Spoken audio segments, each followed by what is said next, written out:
The first thing you need to understand is that I'm not crazy. I know how it sounds when I tell people. I know what they're going to think. But I need to get a record of what happened in that house before it's too late. My name is Valentina Monteiro. I am 34 years old and I am a freelance translator. 3 months ago, I decided to rent a house on the outskirts of São Paulo, escaping the chaos of the capital after the end of a 7-year relationship. I needed space, silence, and time to reorganize my life. The house was perfect. An old, dark wood cottage with 2 bedrooms, a small balcony, and an abandoned garden that overlooked a forest. The rent was surprisingly cheap for a property of that size, but the owner, Mr. Mendez, explained that the house had been empty for almost 2 years, and he would rather have a reliable tenant than let it deteriorate. I didn't ask why it had been empty for so long. Maybe I should have. Before I continue with this story that will chill your blood, I want to ask you to subscribe to the channel and leave a comment about what your biggest fear is. Your reactions will help me bring you more stories like this. Now, let's get back to the nightmare I lived in that house. The first 3 weeks were uneventful. I worked during the day, sometimes late into the night, translating technical texts. The internet was unstable, which was to be expected for such a remote area, but it was worth it for the peace I found there. I started watching the birds that visited the garden, planting some herbs on the balcony, and reconnecting with parts of myself that had been lost in that toxic relationship I left behind. Until one night, I woke up with the feeling of someone watching me. The room was pitch black. I lay still in bed, trying to calm my breathing and convince myself that it was just a remnant of a nightmare. But then I heard it. A soft, almost imperceptible sound of someone breathing in the corner of the room. I reached for the lamp beside the bed and turned it on. There was no one there. I checked under the bed, in the closet, behind the curtains. Nothing. Still, my skin was crawling, as if I could sense a presence my eyes couldn't see. The next morning, I laughed to myself as I made coffee. It was just the stress of work, the loneliness of the new house. Maybe a small animal had gotten in through a crack. I decided to spend the day cleaning the house from top to bottom, checking all possible entrances for rodents or other unwanted visitors. That's when I found a door I hadn't noticed before. It was a small opening, about the size of a pet door, in the baseboard of the kitchen pantry.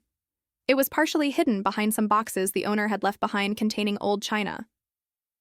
When I found it, I had the strangest feeling that it hadn't been there before, that it had simply appeared. Absurd, of course.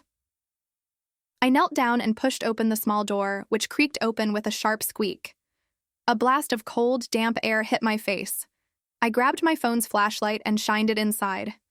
It was some kind of crawl space, long and narrow, probably leading to some maintenance area beneath the house. I gave up investigating further. I didn't have the proper clothing to crawl through there, and the darkness seemed almost solid, swallowing up my flashlight's beam after just a few feet. I closed the door and pushed the boxes back into place.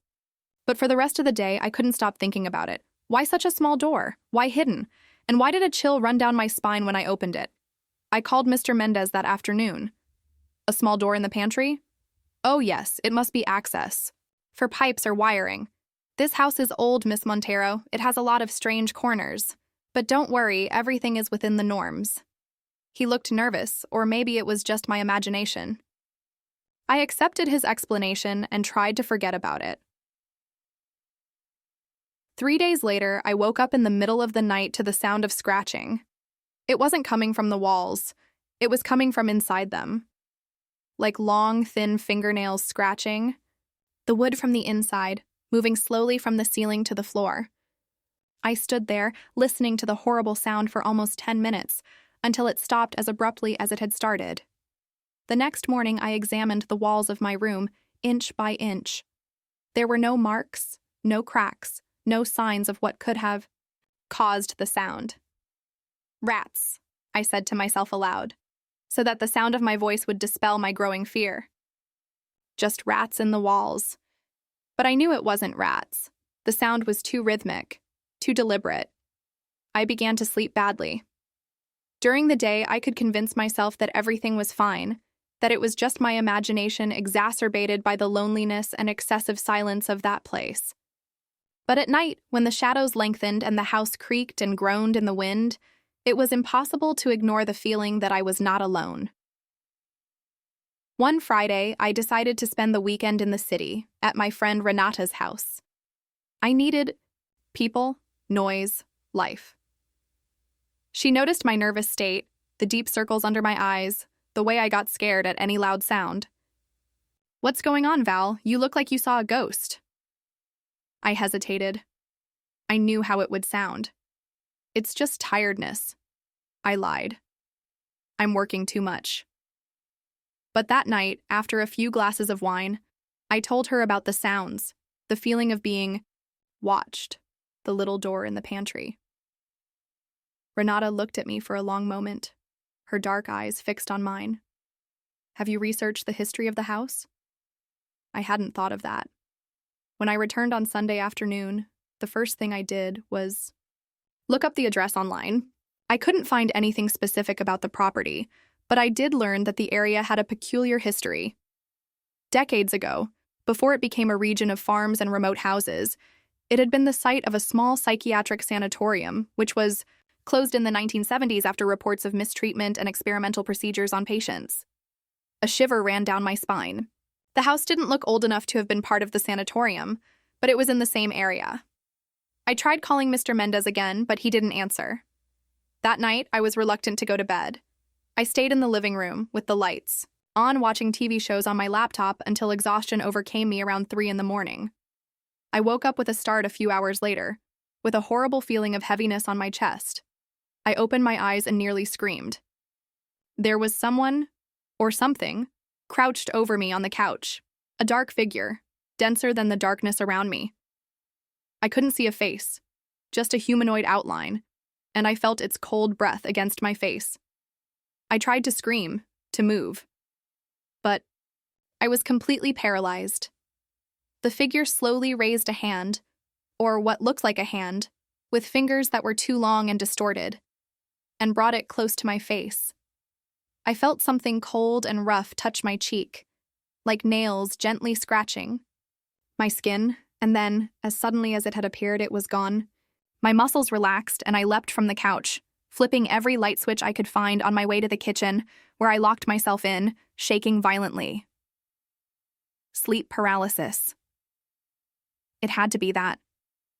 I'd read about it before, the feeling of an evil presence, the inability to move, the tactile hallucinations. It was just my brain playing tricks on me, magnified by stress and sleep deprivation. But why, then, were there 3 thin, red lines on my cheek when I looked in the kitchen mirror? Guys, if you're enjoying this story, don't forget to like it and subscribe to the channel. Your comments fuel not only my desire to continue sharing stories like this, but also the creatures that live within our walls. Shall we continue? At that moment, I made a decision. I had to find out what was going on in that house, and the small door in the pantry seemed to hold the key. I equipped myself with a powerful flashlight, thick gloves, a dust mask, and a kitchen knife just in case I encountered an animal, I told myself, knowing I didn't really believe that. I pushed aside the boxes and opened the small door. The smell that came out was even worse than I remembered, a mixture of mold, decay, and something chemical I couldn't identify. Taking a deep breath, I crawled into the narrow space on my elbows and knees, the tunnel because it was clearly a human-built tunnel, not just a maintenance access space, extended several feet beneath the house. The walls were packed earth and rotting wood, and the ceiling was so low that I had to crawl in places. The flashlight revealed ancient cobwebs and what looked like small bones scattered across the floor rats, I hoped. After about 10 meters, the tunnel opened into a larger space, a sort of underground chamber about 3 meters square. When my flashlight illuminated that space, my blood ran cold. The walls were covered in drawings and writings. Not modern graffiti, but ancient inscriptions, made with what appeared to be charcoal and other darker substances, which I preferred not to analyze. The drawings showed distorted humanoid figures with elongated limbs and disproportionate heads. And repeatedly, in several places, the drawing of a creature that looked like a cross between a man and an insect, with many arms ending in sharp claws. In the center of the chamber was a circle drawn on the dirt floor, and within it, what appeared to be the remains of some kind of ritual. Melted candles, small bones arranged in specific patterns, and in the middle, a wooden box carved with symbols that were completely foreign to me. My hands shook as I picked up the box. It was surprisingly heavy for its size, and I felt a subtle vibration emanating from it, as if something inside was moving. There was a small brass lock, but no key in sight. Then I heard it. A whisper, so low that at first I thought it was just the wind blowing through the tunnel. But there was no wind down there, and the sound gradually became clearer. A voice muttering words I didn't understand, but which made my ears ache and my head throb. I dropped the box and turned toward the tunnel entrance, ready to flee this place. The light from my flashlight wavered, and for a terrifying second I was in complete darkness. When the light returned, dim and flickering, I saw something moving at the tunnel entrance. A dark, crouching figure with 2 long limbs, approaching quickly. I don't remember how I got out of there. I only remember crawling frantically through the tunnel, breathing heavily, my flashlight barely lighting my way. Something was following me. I could hear the sound of claws scratching the earth, a quick, irregular movement behind me. When I finally got out through the small door in the pantry, I slammed it shut and pushed the boxes against it, adding the refrigerator to completely block access. I was drenched in sweat, covered in dirt, and my elbows and knees were bleeding from the scrapes I had sustained in my desperate escape. I spent the night awake, sitting in the kitchen with all the lights on, knife in hand, watching the blocked door. Nothing happened, but I couldn't bring myself to sleep for even a minute. The next morning, I called Mr. Mendez as soon as the clock struck 8 a.m. This time, he answered on the first ring, as if he had been expecting my call. "Miss Monteiro, I was just about to call you. How are you settling into the house?" Her voice sounded strained, artificial. I decided to be direct.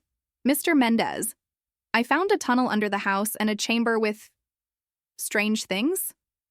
What the hell is going on this property?" Silence on the other end of the line. So long I thought the line had been dropped. Then a heavy sigh. "You found the camera, and the box too, I presume?" "Yes." "Did you open the box?" "No, there was no key." Another sigh, this time of relief. "Thanks. God." "Listen, Miss Monteiro, I'll be honest with you. The house has a complicated history. It's not part of the old sanatorium, as you may have researched, but was built later by one of the doctors who worked there, Dr. Humberto Krauss. He was a disturbed man, obsessed with certain theories about the human mind and entities that he believed existed in another dimensional plane." Krauss. The name sounded vaguely familiar, but I couldn't remember where it came from.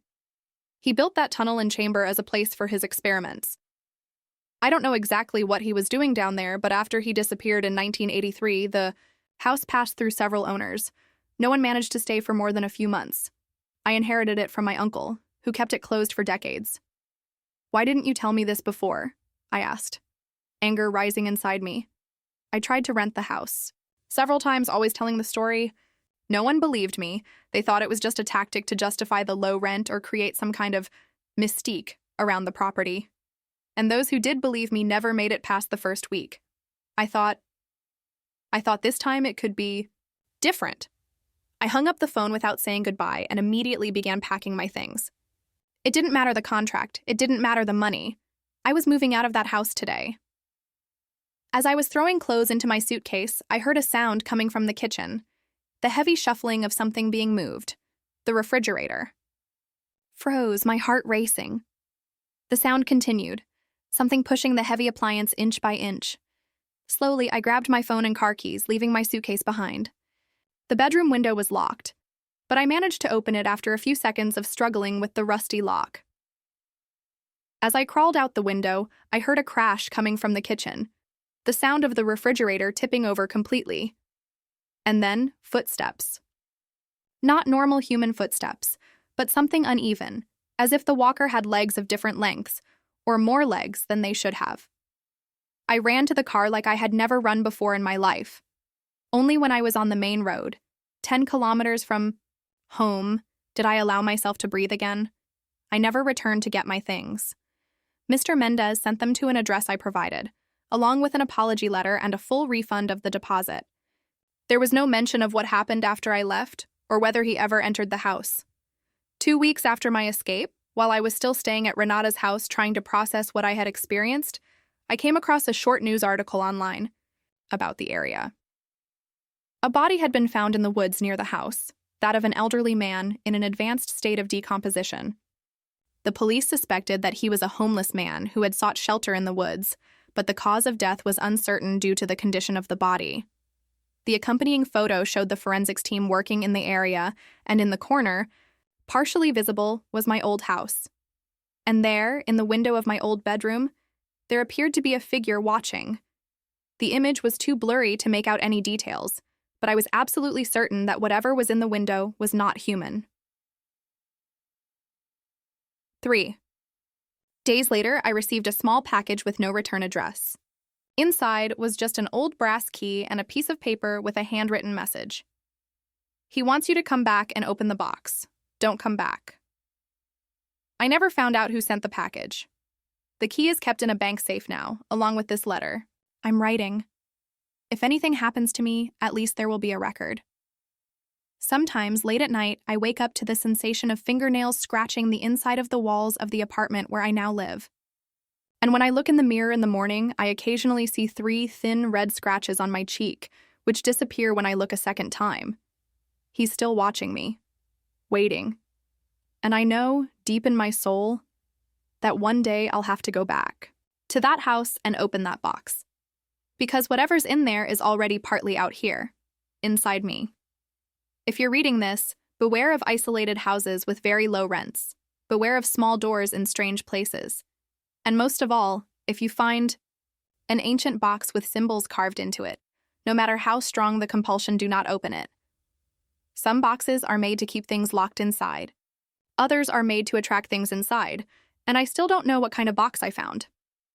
If you've made it this far, don't forget to subscribe to the channel and activate the bell to receive more stories like this.